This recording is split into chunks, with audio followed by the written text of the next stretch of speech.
자, 지금부터는 점유의 주체를 갑니다. 뭐 자연에는 다 됩니다. 자연은 공부할 거 없고요. 문제는 자, 이게 사자입니다. 사자. 자, 사망자도 과연 점유권을 인정해 줄 수 있을까? 그러니까 문제가 되는데 자, 인정 여부 관련해서 동그라미 1번, 동그라미 2번 나와 있는데요. 먼저 1번 볼까요? 처음부터 애당초 처음부터 재물 탈취 의사로 살해를 했고 그 즉시 재물 영득하게 되면 무슨 죄가 되나요? 요거는 처음부터 재물 탈취 의사를 죽여버린다고. 이 강도잖아요. 강도. 강도 직후에 바로 재물 탈취하는 것은 강도 살인죄가 되어버려요. 판례 보여드릴까요? 판례 있습니다. 저기 나와 있죠. 자, 보세요. 처음부터 채무 면탈을 목적으로 사람을 죽여버리잖아요. 여기 강도란 말이에요. 강도. 여기까지 강도. 강도. 왜? 죽이는 순간 내가 채무를 면탈받으니까 내가 그만큼의 이득을 취득하잖아요. 그렇죠? 이 채무 면제도 앞에서 제가 재산상 이익이라고 그랬잖아요. 그렇죠? 재산상 이익의 목적으로 채권을 죽여버리게 되면 단순 살인이 아니라 강도 살인이 돼버려요. 근데 그 즉시 재물을 뺏어가면 뭐가 된다? 그래. 강도 살인죄가 된다니까. 강도 살인죄. 그러니까 여기까지 그 즉시 살해하게 되면 이건 별죄를 인정하지 않고 그 즉시 강도 살인죄가 돼버려요. 자, 앞에 한번 가볼게요. 자, 문제는 이거예요. 자, 2번 체크하시고. 자, 살해할 때는 일단 재물 욕심이 없습니다. 근데 살해하고 난 후에 재물 욕심이 생겨서 재물을 뺏어갔을 때는 재물을 가져갔을 때는 무슨 죄가 될 것이냐. 자, 학설과 판례가 갈리는데요. 학설은 보지 말라고 했어요. 판례는 뭐라 한다? 절도죄로 본다 라고 봤습니다.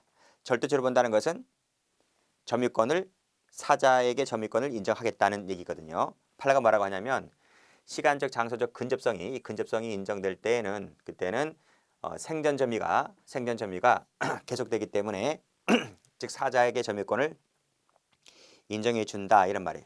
그러면 요 시간적 장소 근접성이 있다는 말은 생전 점유를 인정해 준다는 말은 무슨 말이죠? 죽은 다음에 며칠이 지나서 가져가면 사자의 점유는 없는 거예요. 그러니까 죽인 다음에 얼마 되지 않은 시점에서는 사자의 점유권이 인정된다 이 뜻이죠. 그러니까 제가 생각할 때 이건 어디까지 제 견해입니다. 우리가 사람을 죽여버리잖아요. 그럼 피가 체내에 있는 피가 따뜻하죠. 온기가 있기 때문에 온기가 아직 남아있기 때문에 만져보면 피가 따뜻해요. 따뜻하다고요. 그러면 이 피가 이제 시간이 지날수록 피가 식을 거 아닙니까? 그렇죠? 식고 그다음에 한참 지나서 뭐 며칠 지나야 되겠죠. 하루 이틀 지나게 되면 피가 이제 차가워지잖아요. 그렇죠? 그랬을 때는 이제 생견 점유가 계속된다고 볼 수가 없겠죠. 근데 아직까지 체온에 온기가 남아 있다고 한다면 그때는 여전히 점유권이 인정된다. 이렇게 보시면 될 것 같아요. 절도죄를 인정했던 판례다. 이렇게 보시면 될 것 같습니다. 판례 보여드릴게요. 자, 여기서 보시게 되면 자, 1시 반쯤에 술을 먹었다는 거예요. 술을 먹었다. 그리고 나서 살해를 하였고 이제 밤 시간도 되었고 술도 먹었으니까 잘 시간이 됐잖아요. 그래서 6시 깨어납니다. 깨어나서 통장과 도장, 현금을 가지고 나와요. 가지고 나왔다. 그러니까 1시 반쯤에 술을 먹었다고 하는 것은 뭐 1시 반쯤에 죽일 수도 있었고 뭐 2시쯤에 죽일 수도 있었고 그건 모르잖아요. 그렇죠?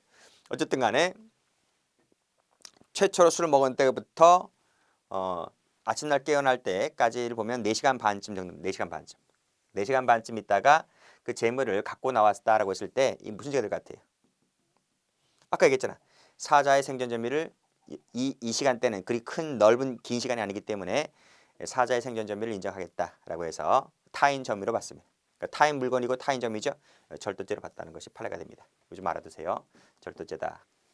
저 밑에 거는 여기 밑에 각꺽쇠 2번은 나중에 문석지 할 때 배웁니다. 자, 이제 영득의사 가볼게요. 자, 불법 영득의사 참 많이 들어봤습니다. 청년 시간 때부터 눈이 나왔었던 것인데요. 이게 뭘까요, 과연요? 불법 영득의사가. 자, 이것은 우리 판례의 개념 정의에 따르게 되면 이렇게 정의를 합니다. 권리자를 배제하고 타인 재물을 마치 자기 재물처럼 그 용법에 따라서 경제적 용법에 따라서 이용 처분하는 의사를 말한다. 이렇게 정의를 내리고 있습니다. 그래서 영득의사가 되려면 이 두 가지가 모두 구비되었을 때 영득의사가 있다는 거죠. 자, 여기서 한번 볼게요. 자, 노트를 가보시게 되면 자, 불법 영득의사라고 하는 것은 자, 요것도 있어야 되고 요것도 있어야 돼요. 이 두 가지 모두 다 있을 때 영득의사가 있는 거예요. 그런데 만약에 이게 없죠. 그러면 영득의사가 없는 거예요.